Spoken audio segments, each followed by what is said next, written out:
fois de plus, une fois de plus, nous nous mettons ensemble aujourd'hui pour avancer dans le cadre de nos formations sur l'analyse des données avec SQL, Power BI et Tableau.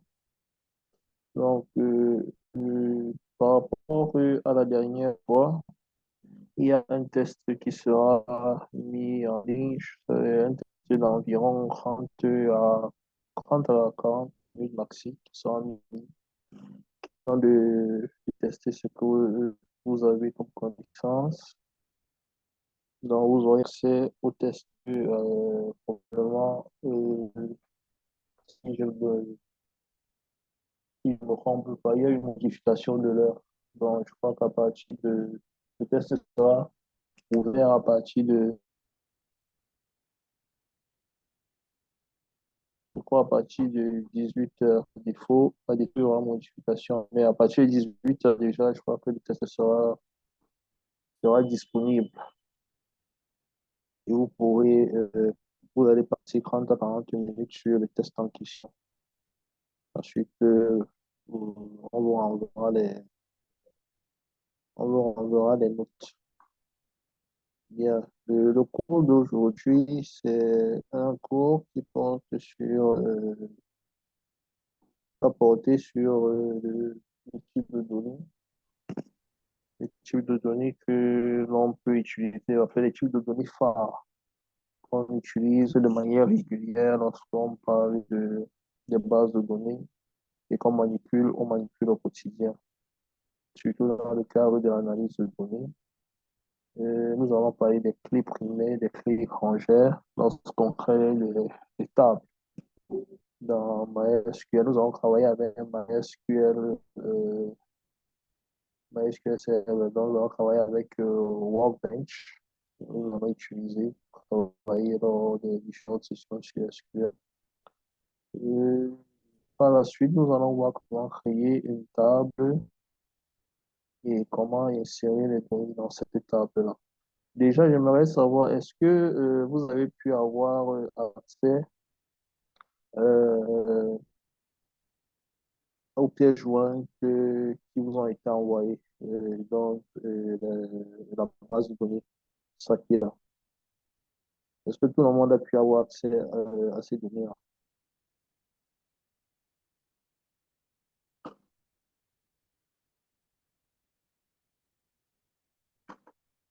Est-ce que vous avez pu avoir accès aux données, aux différentes pièces jointes qui ont été déposées dans le drive?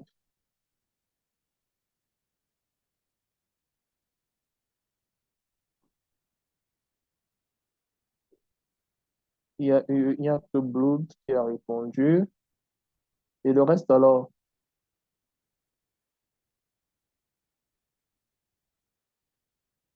ok, je vois, ça fait juste deux personnes. Je vois Junior. C'est dans l'ordre. Hein. Ok. En fait, j'aurais besoin que chacun d'entre vous ait déjà les trois fichiers qui ont été envoyés pour la base de données celle-là qu'on va utiliser. J'aurais vraiment besoin que vous l'ayez pour que je vous montre comment est-ce que on va intégrer la base de données dans Workbench, en espérant que vous avez téléchargé Workbench au préalable. Est-ce que tout le monde a téléchargé MySQL pour travailler sur Workbench?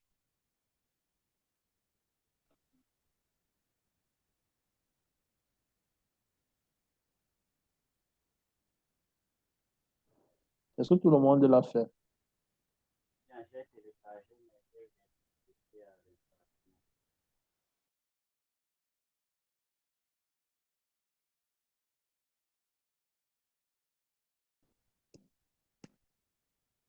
Bien. Si ça a été fait, je suppose donc que ça a été fait pour tout le monde. Hein. Donc, c'est ce par quoi nous allons débuter. Nous allons débuter. On va présenter les types, les principaux types de données qu'on utilise lorsqu'on travaille avec les bases de données dans MySQL Workbench. Donc, ce que nous allons présenter. Ensuite, nous allons parler des clés, que ce soit celles primaires ou les clés étrangères. Nous allons énoncer, nous allons essayer de lever le mythe qui se pose dessus. Et ensuite, nous allons faire passer à la pratique. Donc, je souhaiterais que chacun d'entre vous ait déjà installé Workbench et que vous, vous l'ayez déjà. Oh là là, ça va être compliqué si c'est encore en téléchargement, hein. Ça va être vraiment compliqué. Parce que j'aurais souhaité que vous l'ayez déjà installé pour qu'on puisse, pour que lorsque je serai en train de faire la pratique, que vous fassiez au même moment que je suis en train de faire. Ça va un peu compliqué pour ceux qui ont encore des téléchargements en cours. Ok, bon, on va commencer par expliquer. Alors, par les types principaux de données qu'on a, les principaux types de données qu'on a, vous devez savoir que lorsqu'on décide de créer une table, lorsqu'on décide de créer des bases de données qui contiennent des tables, dans cette table-là, on va toujours se rassurer de renseigner le type de données que l'on va affecter à chaque colonne. Parce que ce sont ces types de données-là qu'on manipule en fait. Les types de données nous permettent de pouvoir toucher chacune des valeurs qui existent au sein de la table.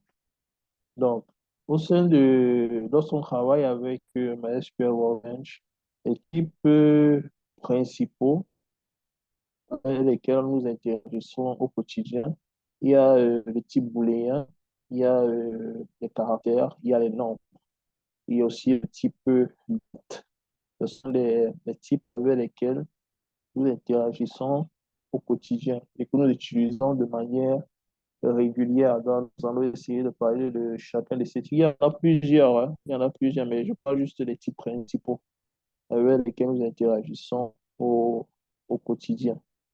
Donc, nous interagissons de manière fréquente au quotidien. Bien. Alors, le type booléen. En fait, le type booléen est censé nous retourner deux valeurs. Donc, parmi lesquelles les valeurs possibles peuvent être true ou false.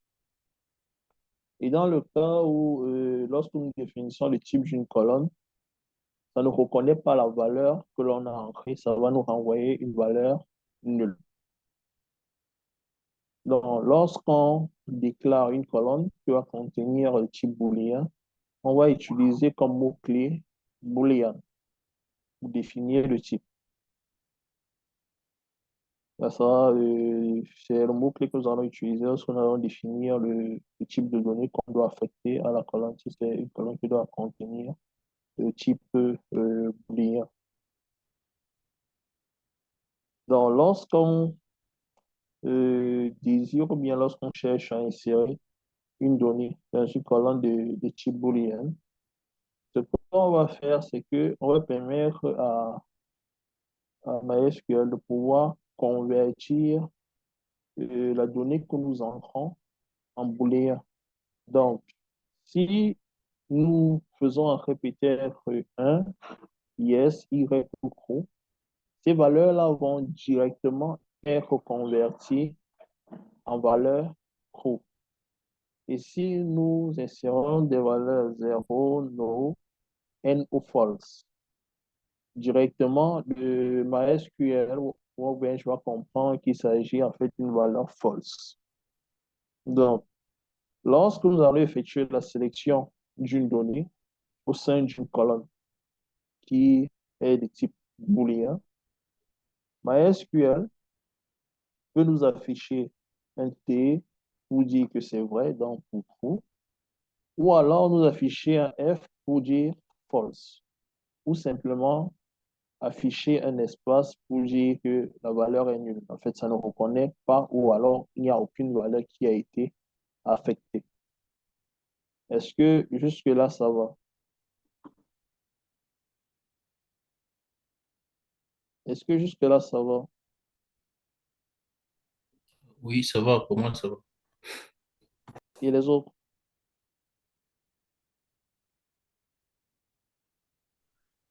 Oui, ça va. D'accord.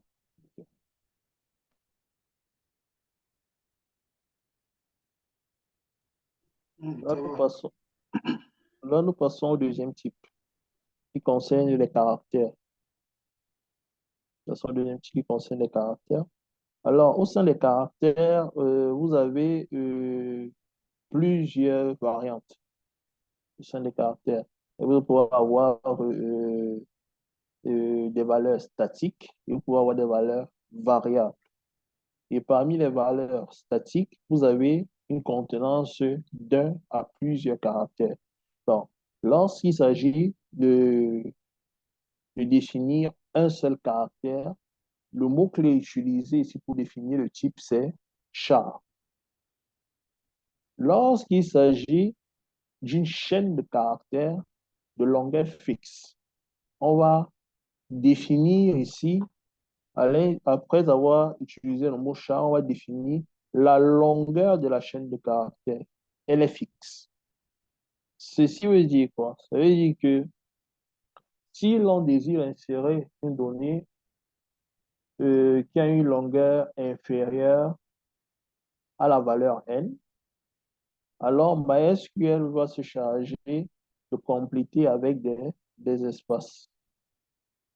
Mais si maintenant on se retrouve à insérer une donnée ayant une longueur supérieure à la valeur n, alors MySQL va nous renvoyer une erreur. Donc, ce qui fait que la plupart du temps, lorsqu'on veut définir peut-être les chaînes de caractères, un type basé sur les chaînes de caractères, on préfère utiliser le type variable. Donc, on préfère utiliser les chaînes de caractères de longueur variable. Et pour ça, le mot-clé qu'on utilise, c'est varchar. Et à l'intérieur de varchar, on va juste donner la longueur que peut avoir euh, la donnée en question. À l'intérieur, donc, de, de la valeur ou bien de la donnée qu'on doit utiliser, il faudra que la donnée en question ne dépasse pas cet ordre-là. Elle n'est pas obligée d'atteindre, mais elle ne doit pas dépasser cette longueur. Donc, si vous avez défini peut-être, nous prenons au pif comme ça, des valeurs, une valeur pour une chaîne de caractères à valeur variable, on prend peut-être le n avec une valeur égale à 100. Ça veut dire que à l'intérieur, on peut avoir une chaîne de caractères qui a 100 caractères ou moins de 100 caractères. Donc, à ce moment-là, peut-être, je prends le cas peut-être des adresses mail. Nous savons tous que les adresses mail, la plupart du temps, ont un bon nombre de caractères. Donc, lorsque vous allez définir, même si c'est que ça n'a pas atteint la longueur qui a été définie dès le départ, on ne va pas compléter par des espaces. Elle dit que on va juste compter le nombre de caractères qui est là. Est-ce que ça atteint la valeur en question? Si c'est que ça n'atteint pas, il n'y a pas de problème. Si ça atteint, ça va. Mais si ça dépasse, ça devient problématique. Donc, pour cela, donc, MySQL ne va pas chercher à compléter, ne va pas chercher à compléter avec les espaces si, ne va pas chercher à compléter avec les espaces si la longueur est inférieure à la valeur qu'on a donnée au départ. Donc, pour les chaînes de caractères, vous avez deux types. C'est ce que vous devez retenir. Vous avez des, des types à longueur fixe et vous avez des types à longueur variable. Des types à longueur fixe, vous utilisez la valeur char. Donc, vous allez utiliser le mot-clé char et vous allez définir la longueur entre parenthèses avec remplaçant le n par la valeur que vous voulez, dans la valeur numérique. Maintenant, si vous voulez utiliser un type à longueur variable, vous allez utiliser varchar. Et à l'intérieur, vous allez toujours définir la valeur de la longueur de la chaîne de caractères.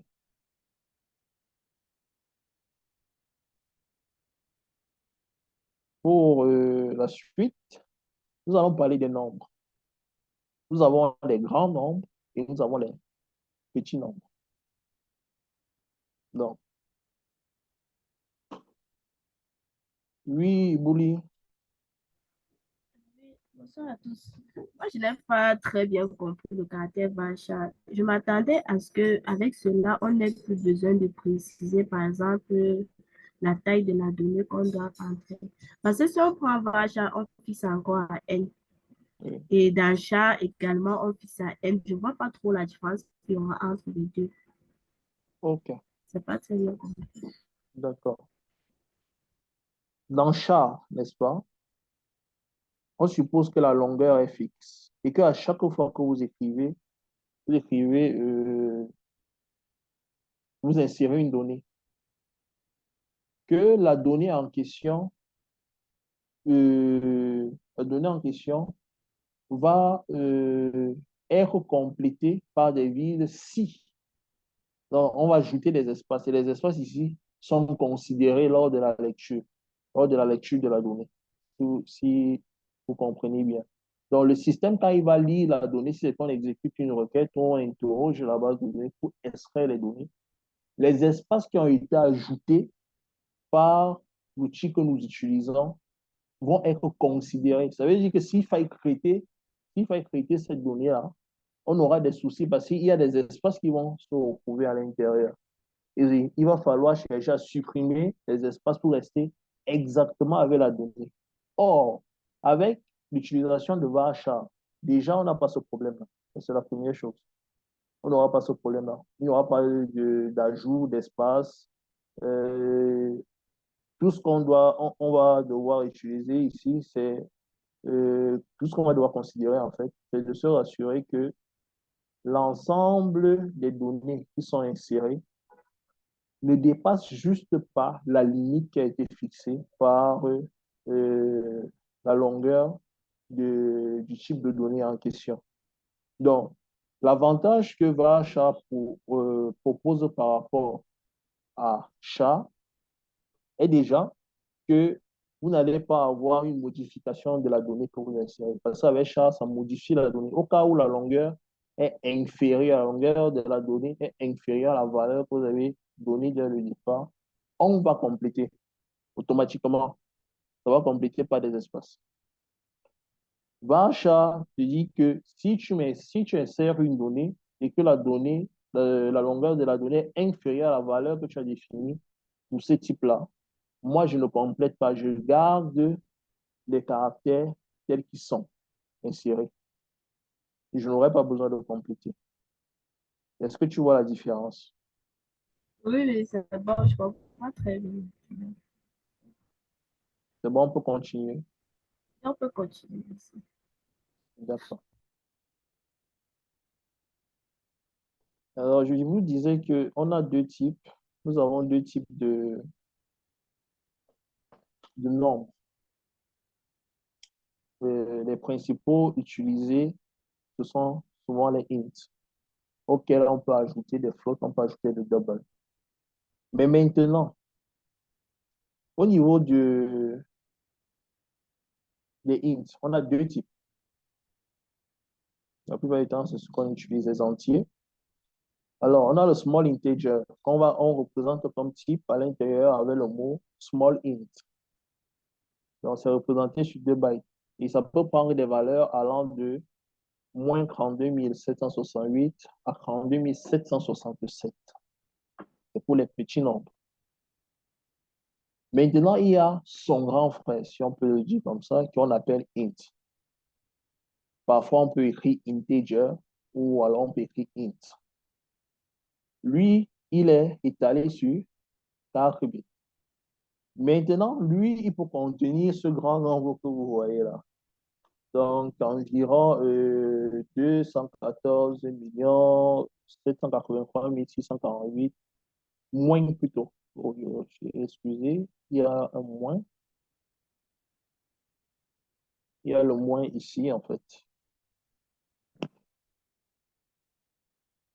Il y a le moins qu'on peut, qui est à ce niveau-ci. Donc, c'est de moins 214 783 648 à 214 783 648. Donc, en fait, ce sont les deux extrémités. À l'intérieur, là, vous pouvez choisir le nombre que vous voulez pour pouvoir définir la valeur du int que vous allez utiliser. Maintenant, les deux autres types qui sont souvent utilisés pour les nombres, il y a le float, il y a le double. Alors, float va te permettre de représenter ce petit nombre-là avec des décimales. Les décimales ici vont te permettre de pouvoir définir le nombre de chiffres que vous pouvez avoir après la virgule. Pareil pour le double. Vous pouvez aussi définir ce que vous pouvez avoir après, après la virgule comme valeur, comme nombre de chiffres. Donc, vous pourrez utiliser ces quatre types de données sur les nombres pour véritablement avoir un nombre de types de données assez grand lorsque vous allez travailler sur votre outil de Workbench. Est-ce qu'on peut avancer?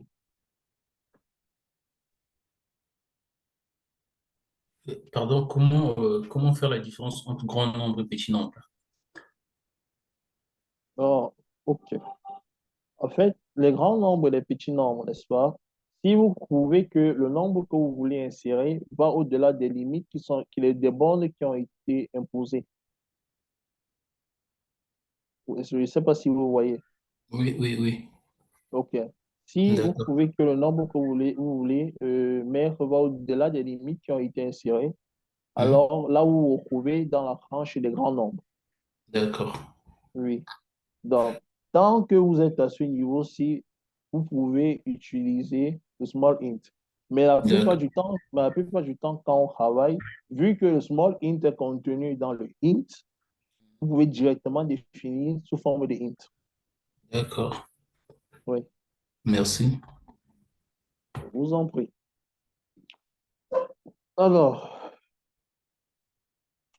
pour la suite, il y a le type date, qui est aussi un type assez important que l'on utilise de manière régulière lorsque nous travaillons sur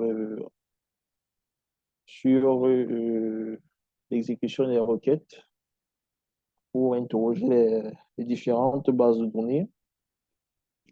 Alors, le type date ici, dans le cadre de MySQL, il sera utilisé pour toucher à tout ce qui concerne les dates et les heures. Ça va donc nous permettre SQL va nous permettre donc de stocker et de manipuler les valeurs dates. Donc, de manière plus simple, va nous permettre de manipuler les valeurs qui contiennent une partie date, mais pas de partie temps. On s'explique. Si on considère les formats tels qu'ils sont définis au quotidien, c'est-à-dire les formats c'est jour, mois et année, à l'intérieur, on va juste manipuler les chiffres que l'on va trouver sur lesquels nous allons effectuer des opérations. On pourra effectuer des comparaisons, on pourra effectuer des additions pour peut-être des additions ou des soustractions pour estimer la longueur, les longueurs des périodes. Donc, on ne va pas manipuler le temps proprement dit, mais on va s'attarder sur les spécificités de la date, que sont peut-être les jours, les mois, les années, les heures, les secondes, que nous allons utiliser pour pouvoir déterminer les périodes sur lesquelles nous voulons travailler ou bien sur lesquelles nous voulons extraire les dates, extraire les données que nous allons utiliser. Donc, le format standard du type date que nous avons en SQL souvent est celui utilisé au format anglais qui est celui de year, month and day. Donc, là, vous avez ces quatre, ces quatre lettres Y qui vous permettent de directement écrire l'année. Et là, ici, c'est le mois. Et là, vous avez le jour. Donc, dans MySQL, de manière assez fréquente, on travaille sur Workbench. Ce que nous utilisons souvent pour définir le type date, c'est timestamp. Donc, lui, c'est le type de données utilisé pour pouvoir faire ressortir tout ce qui a trait à la date. Ce qu'il va faire, c'est que lui, il va apporter une précision au niveau des fractions de seconde. Ça veut dire que lui va prendre jusqu'à la fraction de seconde. Donc, on va considérer les jours, les heures, secondes, jusqu'aux fractions de secondes. Donc, en utilisant timestamp, vous aurez le format, ce format-ci, qui va souvent être utilisé à l'intérieur. Donc, ça va vous date jusqu'à la fraction de seconde. Ça, c'est l'avantage qu'on aura à utiliser timestamp lorsqu'il va falloir travailler sur l'ensemble de données que nous allons manipuler. Alors, vu que nous avons terminé avec les principaux types de données, nous allons passer donc à la désignation que l'on retrouve souvent dans les tables que nous créons.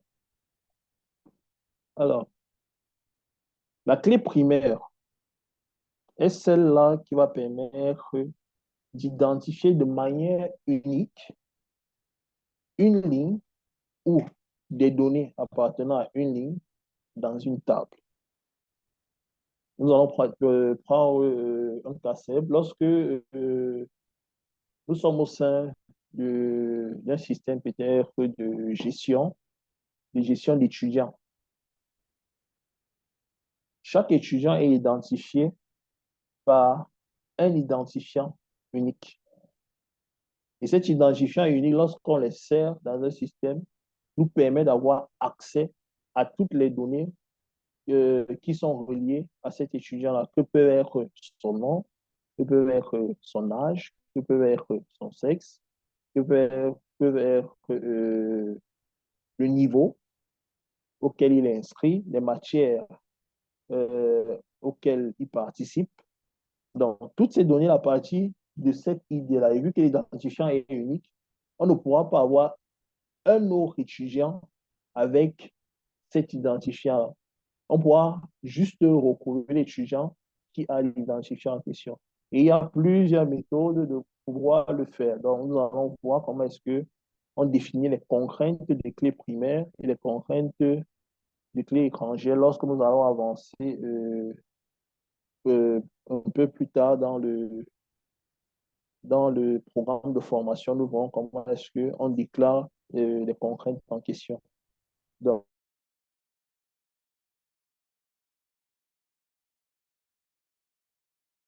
on va définir les clés primaires par les contraintes de la clé primaire. Et donc, le mot-clé qu'on utilise souvent, les mots-clés qu'on utilise pour définir la clé primaire, c'est primary key. Donc, la clé primaire ici peut être unique dans la table. Ou alors, on peut se retrouver avec plusieurs clés primaires dans une table. Donc, lorsque vous créez une table, il est recommandé de créer la table avec une clé primaire. De manière à ce que quand on ajoute ces clés primaires, ça va créer un index unique sur la colonne qu'on va utiliser lorsque nous allons définir cette clé primaire. Alors, ça va permettre à ce que, à chaque fois, lorsqu'on veut pointer sur une table, qu'on puisse le faire en utilisant peut-être, comme j'ai dit, l'idée d'étudiant. On a la table étudiant, on a la table matière. Maintenant, si on reconnaît que les matières auxquelles l'étudiant en question assiste, on pourra pointer sur l'idée de la table étudiant et on pourra directement avoir accès non seulement aux valeurs, aux différents attributs de l'étudiant, que sont son sexe, ainsi de suite, mais on pourra aussi avoir accès aux différentes matières auxquelles il est inscrit. Donc, pour cela, quand on veut ajouter une clé primaire à une table, lorsqu'on effectue la création de la table pour la première fois, la clause de creatable, que nous allons utiliser de manière pratique d'ici la fin de la session, si nous allons créer une table, nous allons définir le nom de la table, et maintenant au niveau de la colonne, nous allons donner le type de données qu'on doit utiliser et nous allons ajouter la contrainte. La contrainte ici, pour définir notre colonne comme étant la clé primaire de notre table, nous allons utiliser primary key, ce que nous allons utiliser comme clé, comme valeur qui va nous permettre de définir la colonne comme étant une clé primaire. Et après, nous pourrons définir les différentes colonnes que nous allons utiliser progressivement. Maintenant, il y a la notion de clé étrangère. La clé étrangère ici, elle va nous permettre de pouvoir identifier soit une colonne, soit un ensemble de colonnes d'une table autre que celle sur laquelle nous sommes en train de travailler. Donc, d'une table comme référençant une colonne ou un ensemble de colonnes d'une autre table. Donc, sur une autre table que nous utilisons, nous supposons que nous avons deux tables, la table étudiant et la table matière. Alors, il y a la clé étrangère de matière qui se retrouve au niveau de la table étudiant. Donc, à partir de cette clé étrangère qui provient de la table matière, qui figure dans la table étudiant, nous pourrons avoir accès soit à une colonne, soit à un groupe de colonnes provenant de la table matière à partir de la table étudiant. Donc, c'est pour nous donner un certain accès, que ce soit à une colonne ou à un groupe de colonnes, pour nous permettre de pouvoir extraire un certain nombre de données, de voir comment est-ce que les connexions peuvent se faire pour que nous ayons accès à certaines données. Donc, en d'autres mots, une clé étrangère est définie dans une table pour faire référence à une clé primaire qui se trouve dans une autre table. Donc, une table peut donc se retrouver à avoir en son sein plusieurs clés étrangères qui proviennent d'autres tables et qui lui permet d'avoir une connexion avec plusieurs tables. Est-ce que là, ça va?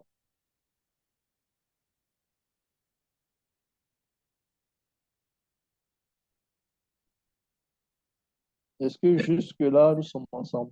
Est-ce que cela veut dire que l'existence d'une clé étrangère dépend de l'existence d'autres tables qui contiennent des clés primaires? Je ne vous cerne pas bien. Veuillez recommencer, s'il vous plaît.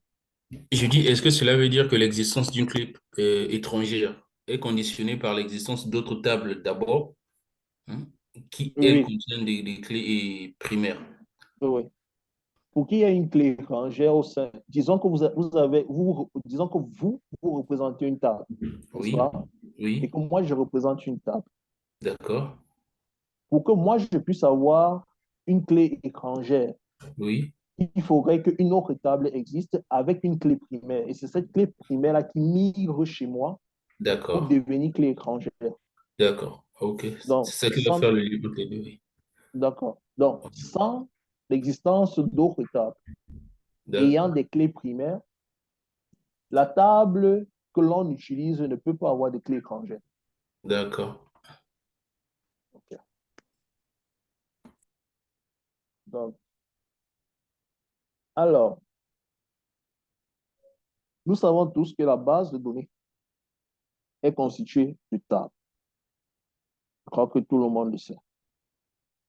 Maintenant, pour passer à la création d'une table, il faut d'abord qu'on crée donc la base de données. Donc, on va avoir la mère qui va avoir ses enfants. Donc, pour créer donc une base de données dans MySQL, là, on va utiliser la clause create et on va suivre la syntaxe qui est la suivante: create database et on va donner le nom de la base de données. On aura créé notre base de données.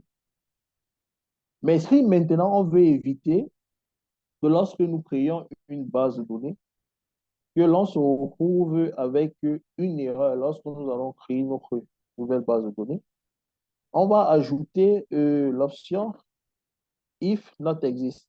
Donc, on va se rassurer que la base de données en question n'existe pas. Donc, si la base de données en question n'existe pas, alors crée la base de données.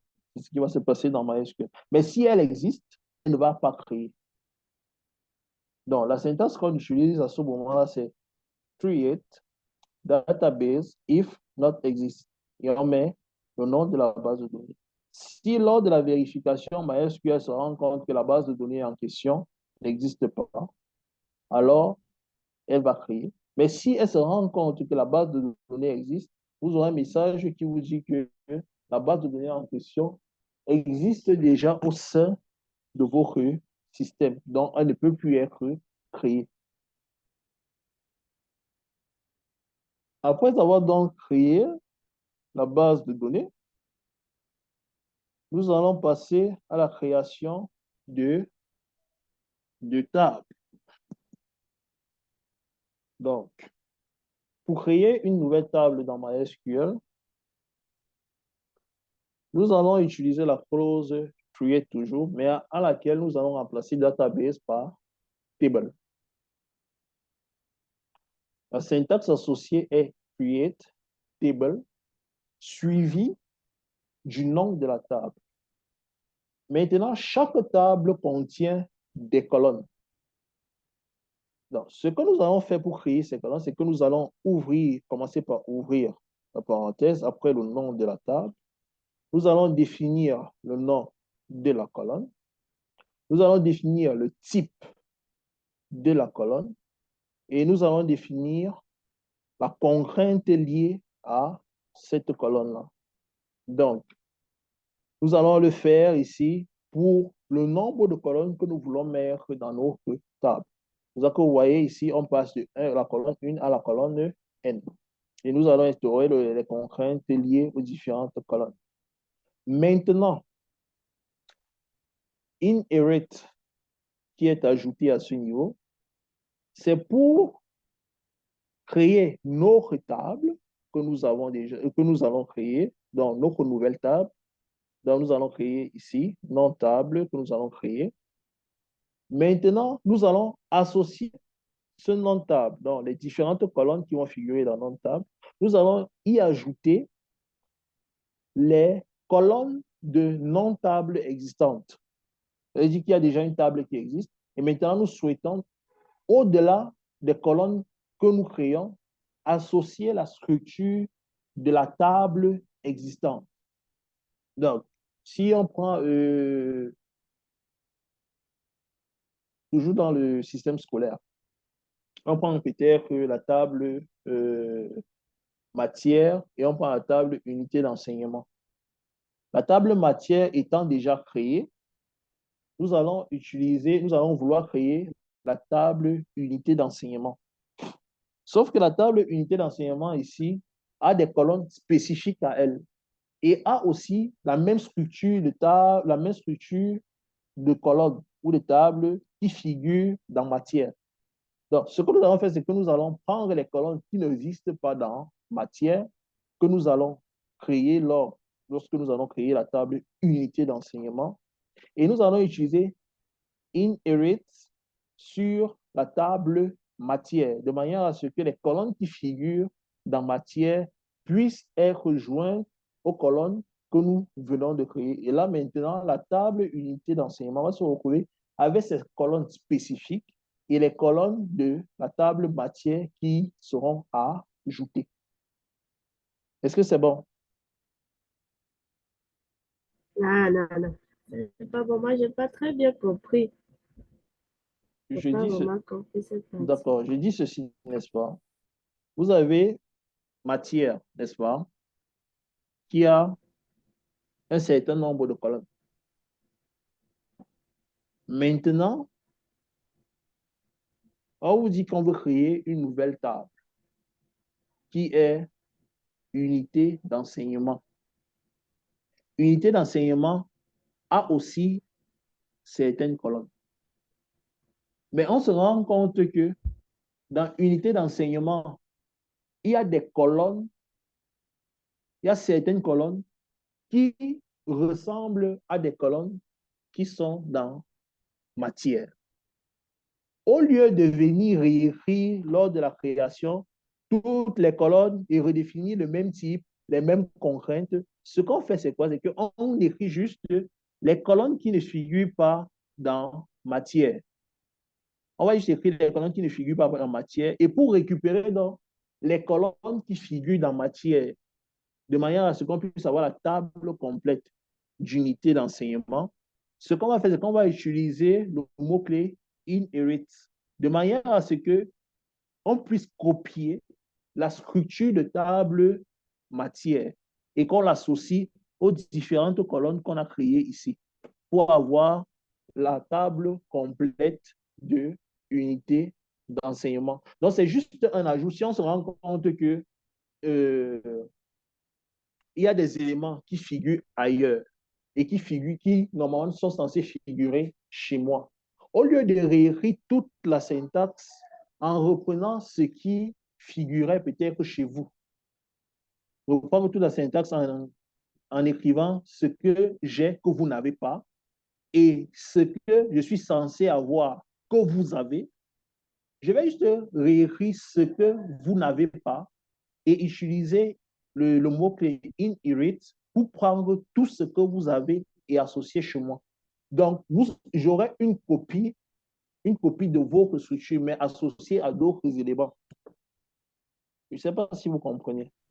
Mais dans ce cas, que deviennent donc les clés primaires de l'autre table qui existait déjà? Est-ce qu'il n'arrive pas à permettre de copier tout le contenu de la table qui avait déjà été créée? Dans ce cas, non. Ce qu'il y a, c'est que si c'est voici ce qui va se passer. Vu qu'on établit les contraintes, n'est-ce pas? Oui, OK.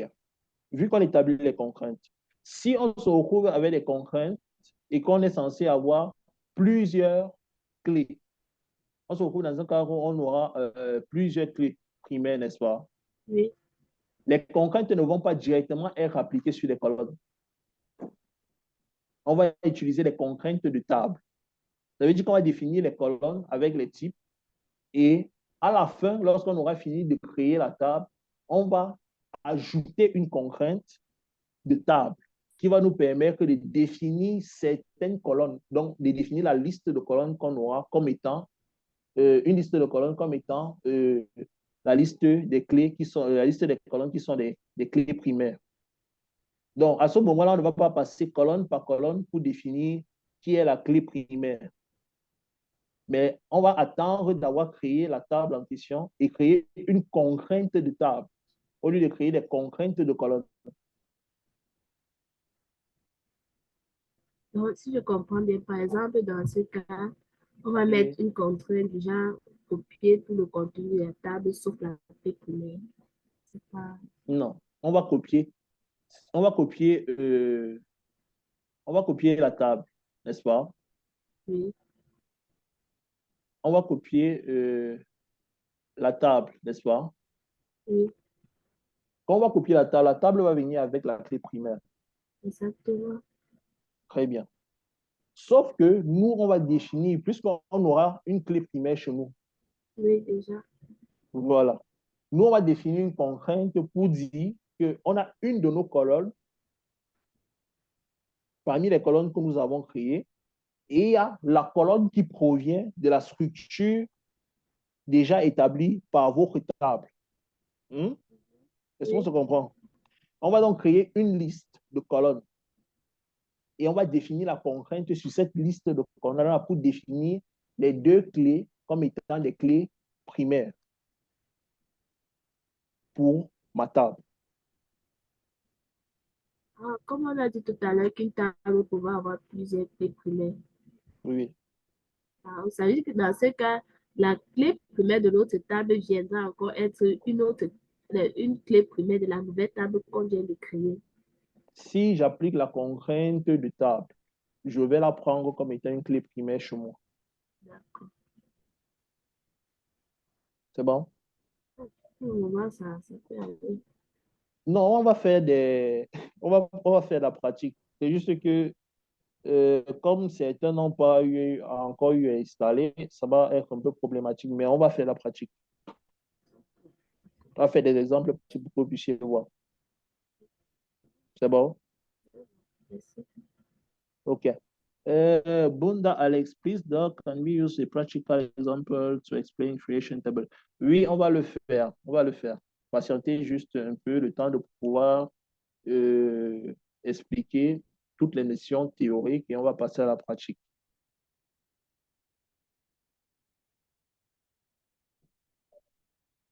Donc, les contraintes de colonne ici qu'on peut appliquer, il y a la contrainte note nulle qui permet de définir le fait qu'on ne doit pas avoir une colonne où on a des données qui n'existent pas. On doit absolument insérer des données dans ces colonnes-là.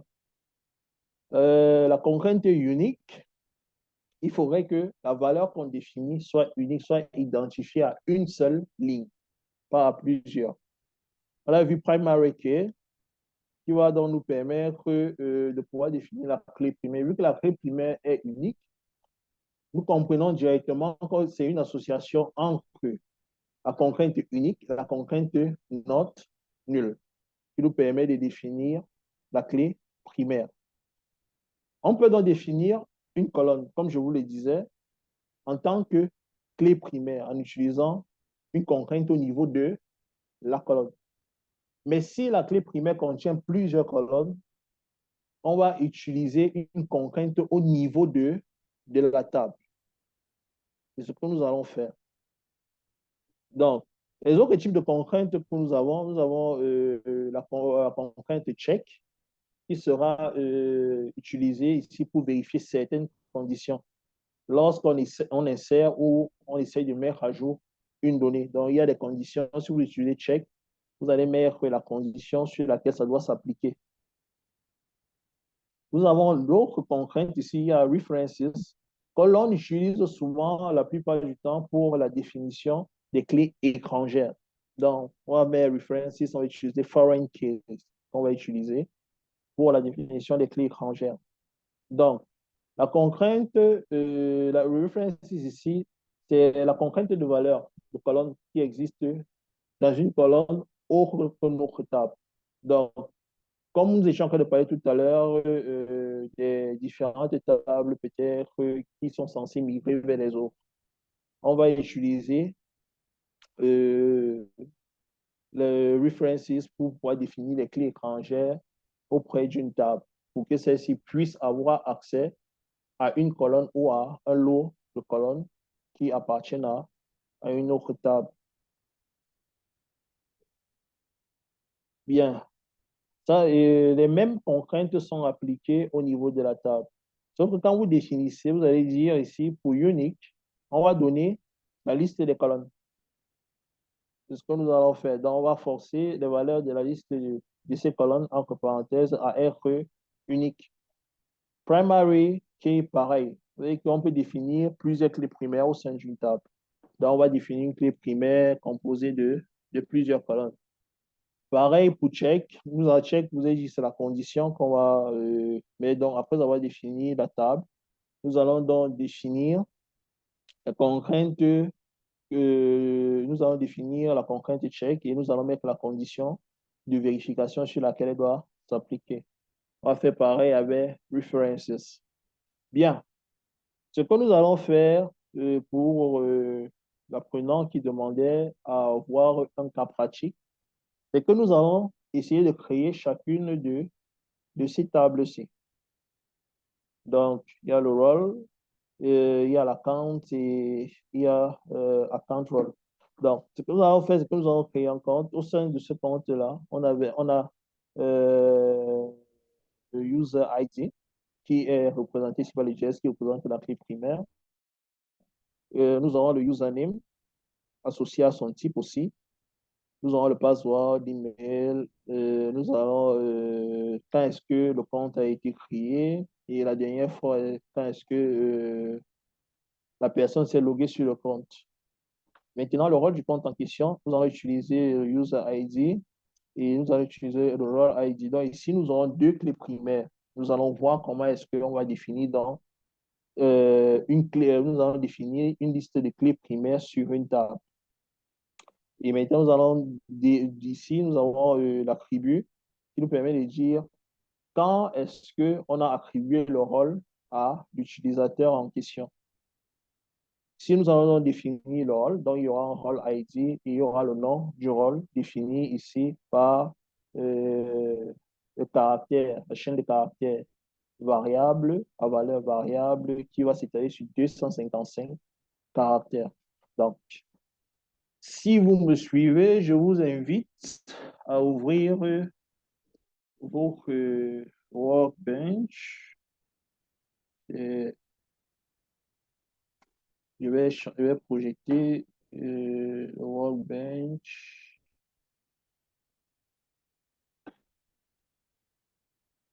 Il faut que ça s'affiche.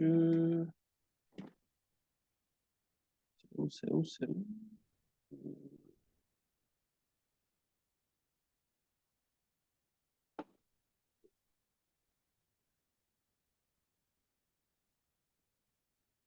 OK, bien. Je crois que vous tous vous voyez. Est-ce que c'est bon? Oui, c'est bon. D'accord. Là, nous sommes sur MySQL Workbench. Donc, ceux qui ont des machines, vous pouvez directement l'ouvrir.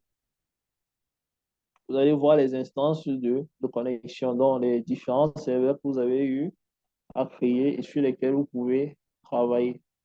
Pour ceux qui n'ont pas encore eu à créer de serveur ou bien de connexion, vous pouvez directement créer une connexion à partir de ceci. Hein. Donc, vous allez faire ça, vous demander de créer une Ouais. connexion. Moi, je n'ai pas je n'ai pas deux interfaces, deux onglets plutôt. Vous Hein, n'avez pas deux. j'ai le local instance là, maintenant les autres là, il n'y en a pas. Non. Ne vous inquiétez pas. Local instance, c'est là. Voilà. C'est celui qu'on utilise normalement. Les autres, c'est moi qui les crée. C'est d'autres connexions que j'ai créées et que si vous avez, vous pouvez créer d'autres connexions, en fait, d'autres instances de travail, d'autres types de serveurs sur lesquels vous pouvez travailler. Voilà. Mais dans le cadre de notre pratique là, on va travailler sur quoi? Non, on va travailler sur local instance. D'accord, merci. OK. Donc, là, si je clique dessus, ça va ouvrir. Il y a forcément un travail que j'avais laissé en suspens. Et voilà, bien. Donc, il y a ce petit travail-là que j'avais laissé en suspens là-bas, ça fait depuis. Bien. Comme vous l'avez vu dans les fichiers joints, il y a la base de données Sakila qui vous a été, il y a des fichiers qui vous ont été remis concernant Sakila dans le Drive. Donc, après avoir créé la table, créer les tables en question à la base de données, nous allons chercher, je vais vous montrer, donner les différentes étapes à suivre pour restaurer la base de données Sakila au sein de votre système. C'est bon?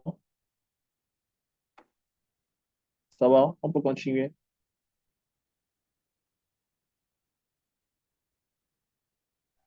Est-ce que ça Oui, va? Est-ce que nous pouvons continuer? oui, on peut continuer. OK. Donc, dans MySQL Workbench, vous aurez ici l'ensemble des schémas de vos bases de données. Donc, ici, vous allez retrouver dans chaque schéma les tables, les vues, les procédures stockées, les fonctions. Vous allez retrouver tout ça dans les différents schémas que vous aurez ici. Je vais vous donner les principales rubriques qu'on a l'habitude de regarder. Déjà, il y a là, pour avoir l'ensemble des schémas, connaître les bases de données et connaître leur structuration. Et il y a ici où nous avons les outputs. C'est très important parce que à ce niveau-ci, nous aurons souvent à voir ce qui a été exécuté et qu'est-ce que nous pouvons avoir comme résultat. Donc, en cas d'erreur, nous aurons toujours le message qui va s'afficher pour nous signaler qu'il y a une erreur à ce niveau-ci. Et ceci est l'espace sur lequel nous écrivons nos différentes requêtes. On me demande un mot de passe pour Le mot de ouvrir. passe, vous l'avez, Celui que j'avais créé au tout début là. oui, c'est celui que vous utilisez. Ok.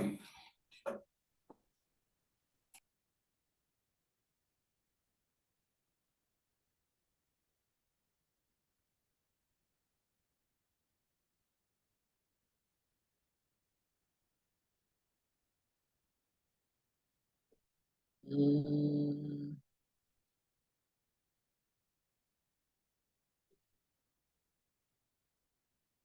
ah bon? Comment est-ce que c'est arrivé?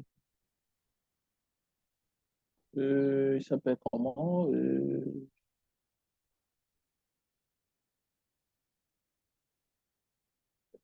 Alex, le fichier zip n'arrive pas à s'ouvrir chez vous.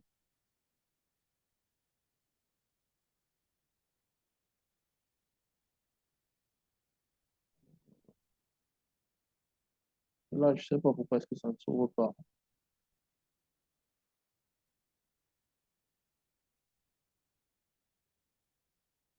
Je ne sais vraiment pas pourquoi est-ce que ça ne s'ouvre pas chez vous. Normalement, ça devrait s'ouvrir. Vous avez...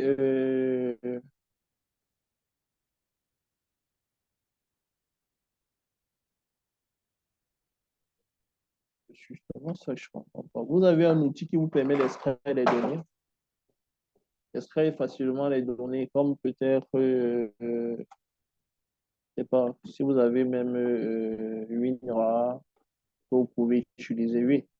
Normalement, ça devrait extraire sans problème. Normalement, ça devrait extraire sans problème. Bien. Ce que nous allons faire, c'est que nous allons créer une requête SQL. Donc, nous allons venir à ce niveau.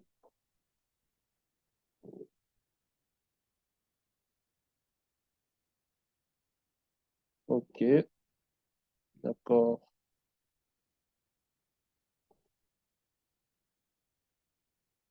OK. Nous allons venir à ce niveau pour écrire une requête. Donc, create a new SQL tab for executing queries. Donc, pour créer une requête. Alors, voilà un espace de travail tout neuf que nous avons créé. Alors, je vous ai dit tout à l'heure que les bases de données dépendaient les tables que nous créons dépendent de la base de données. Donc, la première chose que nous allons créer, c'est la base de données. Donc, nous allons utiliser create the database pour se rassurer que la base de données n'existe pas. On va donc utiliser if not exist. Et nous allons donner le nom de notre base de données. Comme nous sommes en train de faire un cours sur RetimeMe, nous allons donc utiliser RetimeMe comme base de données. Et nous allons terminer par le point virgule pour signifier à MySQL que après l'exécution de ces lignes, il s'arrête. Tout simplement, donc on va sélectionner la ligne et nous allons exécuter à partir de l'icône de cet éclair. C'est pas associé à l'huilerie. Ok. Donc, nous allons exécuter à partir de ce bouton.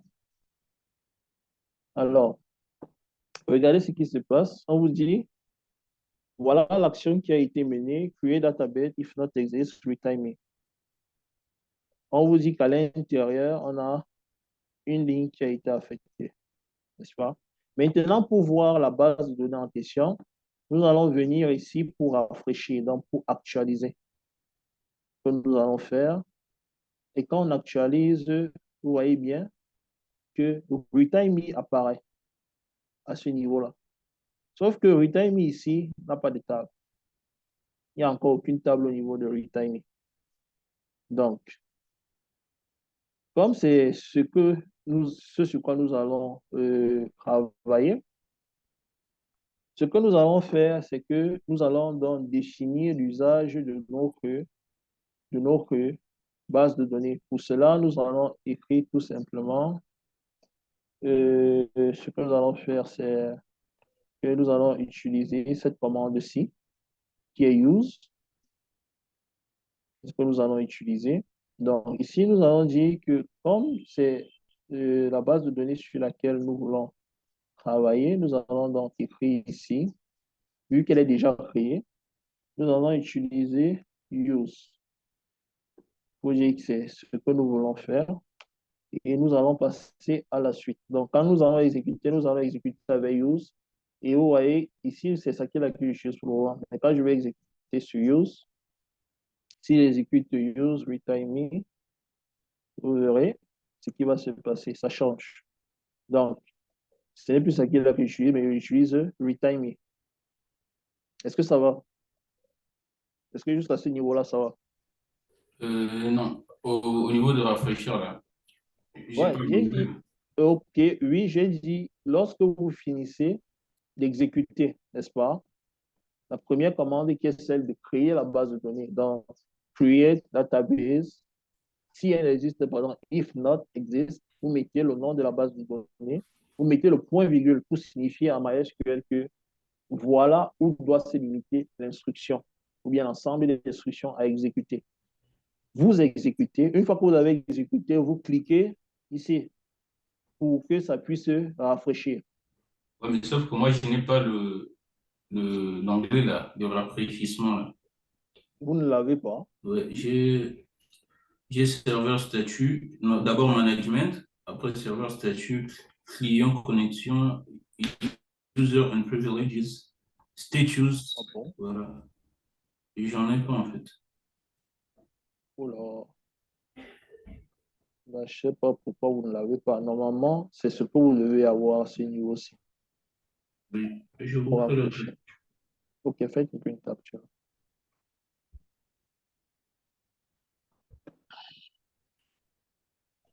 Ouais, c'est bon, j'ai travaillé en administration en fait. D'accord. Là, c'est bon. Ouais, là c'est bon. D'accord. Ok. Nous avons donc vu comment est-ce qu'on crée une base de données. Maintenant, ce que nous allons faire, c'est que nous allons essayer, nous allons essayer, nous allons essayer de reproduire ces différentes tables-ci. Est-ce que ça va? Nous allons essayer de reproduire ces différentes tables-là. C'est bon?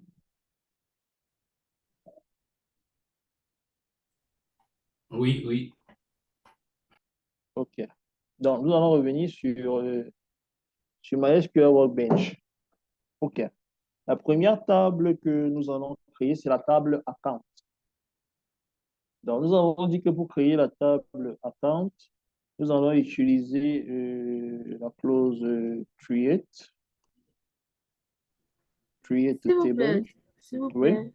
La première instruction, créer database, là, on la supprime, on passe à autre chose. Ou bien, moi, Oui, je me vous trouve que effacez, c'est... vous effacez, vous effacez. Vu que nous sommes toujours sur le même espace de travail, on n'a pas créé Oui, une autre feuille sur laquelle nous allons écrire nos différentes instructions. Nous sommes toujours sur le même espace de travail. Donc, d'accord. vous supprimez l'instruction. Vous Oui, définissez maintenant que c'est la base de données là pour utiliser. Donc, vous allez taper use et vous mettez le nom de la base de données. vous êtes un peu rapide, on a du mal à vous suivre.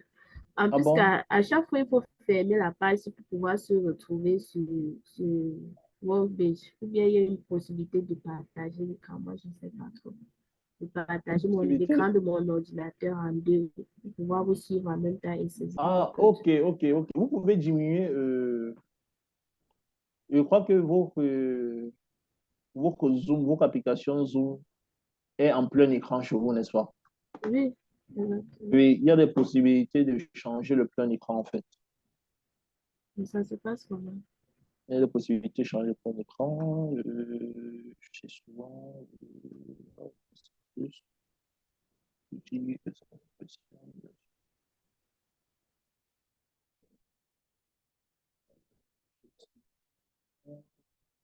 Normalement, chez vous, ça devrait s'afficher. Allez chercher au niveau du plus. Au niveau du plus, normalement, ça devrait s'afficher. Vous devriez normalement trouver le type de présentation et choisir le format qui vous plaît. Est-ce en plein écran ou pas, et ainsi de suite.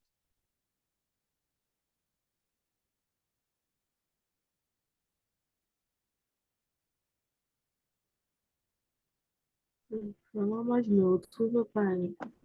Parce que quand je vois l'option d'affichage ici, quitter le mode plein écran, ça devient tellement petit que j'ai du mal à regarder. Oui, c'est petit, mais vous pouvez élargir, non? Ah, d'accord.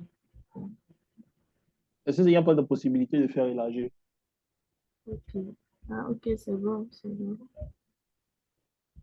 D'accord. OK. D'accord. Donc, nous allons créer les tables. Bon, c'est vrai que j'avais prévu qu'on fasse l'insertion, mais à 18 heures, vous avez votre évaluation. Donc, il va falloir que je vous libère. Ce que nous allons faire, c'est que nous allons créer la table account, n'est-ce pas? Vous suivez? Oui, OK, nous allons créer la table account. Et maintenant, ce que moi, je vais vous donner comme exercice, c'est que vous allez me créer les deux autres tables. Donc, vous allez me créer la table create, vous allez créer la table role et la table account role. C'est ce que vous aurez comme devoir, de manière à ce que demain, chacun au début du cours va me montrer les tables qu'il a eu à créer. Est-ce que nous sommes d'accord? oui, D'accord. OK. Donc, je vais vous montrer comment est-ce qu'on crée une table, comment est-ce qu'on va définir les colonnes, les types et comment est-ce qu'on met les contraintes au niveau des différentes colonnes. Donc, nous allons créer la table account. Donc, notre table ici, account, n'est-ce pas? Que nous allons utiliser. Nous allons ouvrir les parenthèses pour permettre à ce que on puisse insérer les noms de colonnes et leur type. Donc, là, OK. Ce que nous allons faire, on va créer déjà le user ID. Dans user ID, nous allons définir le type. Nous allons mettre en majuscule qui est le int que nous allons utiliser ou integer. Et nous allons définir la contrainte. Comme on a défini user ID comme étant la clé primaire dans primary key. Et nous allons séparer la colonne par une virgule.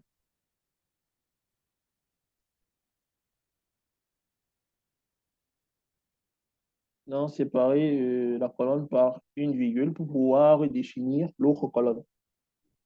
Dans la deuxième colonne, c'est user, username, que nous avons de type varchar,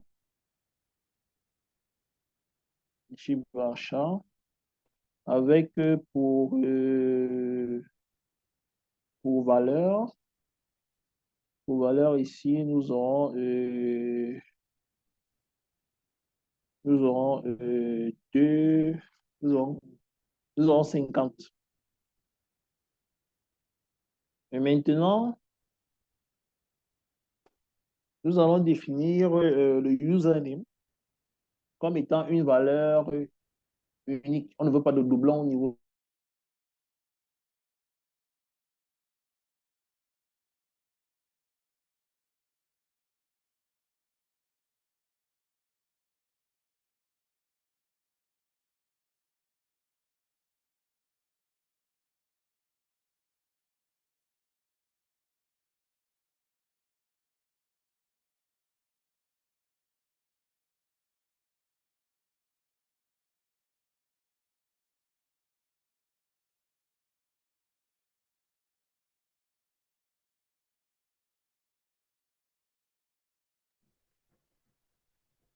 Allô? Allô, s'il vous plaît, vous m'écoutez? Je n'entends plus rien là. Je ne sais pas si de votre côté c'est pareil. Moi non plus, Moi de même, je n'écoute plus rien. bon, je dirais qu'il y a un problème de connexion chez eux.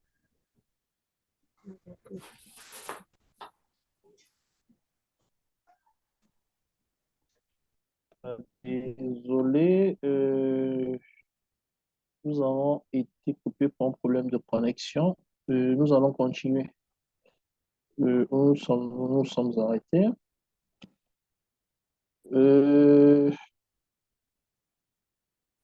Ok, nous allons créer password. Password aussi, nous allons utiliser la même chose. Nous allons utiliser varchar. Et maintenant, ici, la seule chose que nous allons utiliser au niveau de password, c'est dire que nous avons password de varchar qu'on va utiliser avec une valeur de 50 caractères. Nous allons juste définir cela comme étant notre nul. Donc, il faut absolument qu'on ait un password. Bien. Pour la suite, nous allons utiliser l'email que nous avons créé. Pour l'email aussi, nous allons utiliser un varchar. Nous allons utiliser un varchar. Sauf que la longueur ici, on va la modifier. Vu que l'email a plus de caractères, peut avoir plus de caractères que le mot de passe, et le username, on va mettre à 200, à 255 comme valeur. Et on va définir l'email comme étant unique. Il ne faudrait pas que vous ayez les mêmes emails.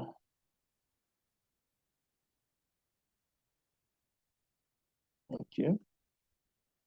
Donc, pour la suite, nous allons créer l'autre colonne qui est create on.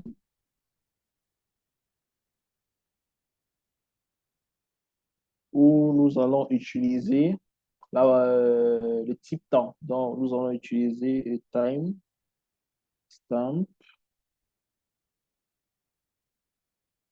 que nous allons utiliser. Et nous allons définir comme étant not null. Nous allons faire la même chose pour on fait la même chose pour le last login la dernière fois que l'on s'est connecté. Donc, on va venir là. Last login que l'on aura. Donc, ici, nous avons notre table notre première table que nous voulons créer. On va l'exécuter pour se rassurer que ça crée. Alors, vous voyez ici, on vous dit l'action dit create table. Voilà ce qui a été créé comme table. Vous voyez create account. Nous avons là, on a créé la table en question avec les différentes spécificités. Donc, si on fait un refresh ici, au niveau des tables, vous voyez que nous avons un account qui a été créé, n'est-ce pas? C'est bon? À l'intérieur, comme nous avons encore rien mis comme données, on vous dit qu'il n'y a aucune ligne affectée, donc il n'y a aucune ligne à l'intérieur. Donc, pour pouvoir visualiser à quoi ressemble notre table, on va utiliser la clause select. Nous allons utiliser la clause select all et nous allons faire from. S'il vous plaît, Le nom Doc. de la... je vous écoute. Sur created on, on dit is not valid at the disposition. Qu'est-ce que vous avez saisi? Created on. Created on. Mhm. Est-ce qu'il peut y avoir un problème de notation? Je sais pas. Si vous avez créé normalement, c'est-à-dire vous avez mis le nom, vous avez séparé par le type de données, ça doit créer sans problème. En utilisant la barre de 8 et non de 6, parce que j'ai fait create on, created barre de 8 et on. Oui, d'accord. Oui, et vous définissez le type c'est timestamp. C'est bon, je mets la barre de 8. Là, c'est de là vient l'erreur. D'accord. OK. Donc, pour visualiser à quoi va ressembler la base de données, n'est-ce pas? Je vais faire select all, vous dites je sélectionne toutes les colonnes de ma table. Ma table ici, c'est account, n'est-ce pas? Que je vais sélectionner et je vais exécuter. Et on va voir à quoi ressemble la table. Alors, vous voyez la table ici, là voilà. On a le user ID, on a le username, on a le password, email, le create on et le last login. Ici, nous n'avons aucune valeur. C'est pour ça que vous voyez nul écrit partout. Est-ce que c'est bon? Est-ce que là, c'est bon? Après le last login, non, après juste le not nul, il y a Oui. quoi? Est-ce que c'est une virgule ou un point? Pour quelle colonne? Last login. Last login, Mhm. lorsque vous avez fini de définir le type, n'est-ce pas?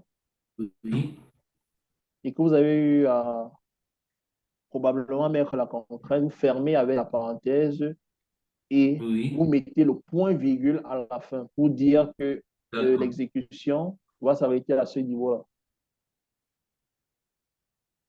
D'accord. Ouais.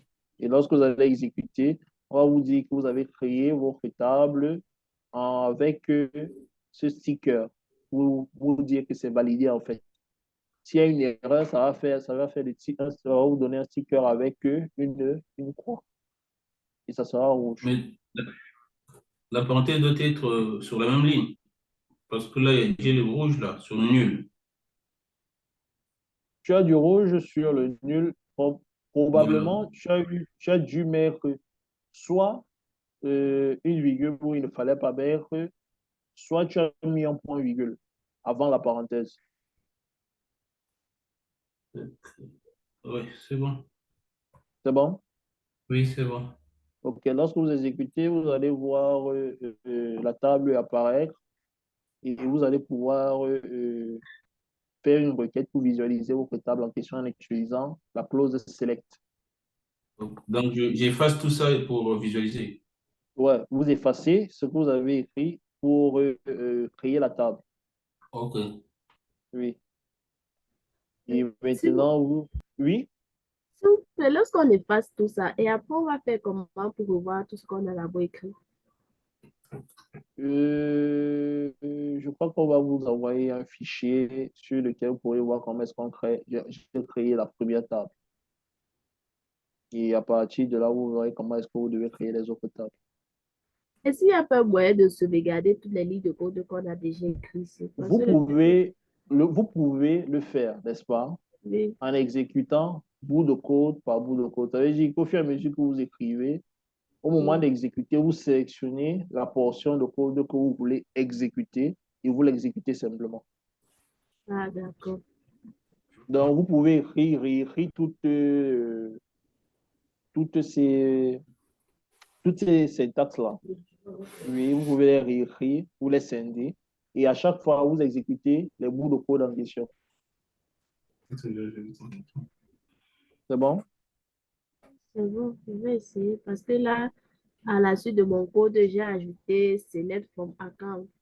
Ok, J'ai là tout maintenant, exécuté, mais ça non, me non, met tout n'exécutez en pas erreur. tout.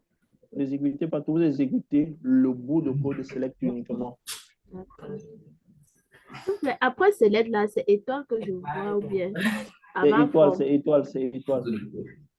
Étoile, c'est pour dire que je sélectionne toutes les colonnes. D'accord. Oui.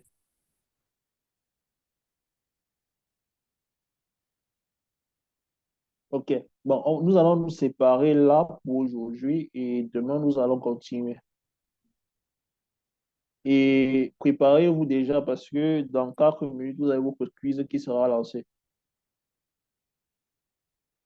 Donc, à demain pour la suite du cours. Je vous remercie d'avoir été tous présents et je vous souhaite une bonne soirée. Merci. Merci, Bonne Doc. soirée. Bonne soirée. Merci, mère.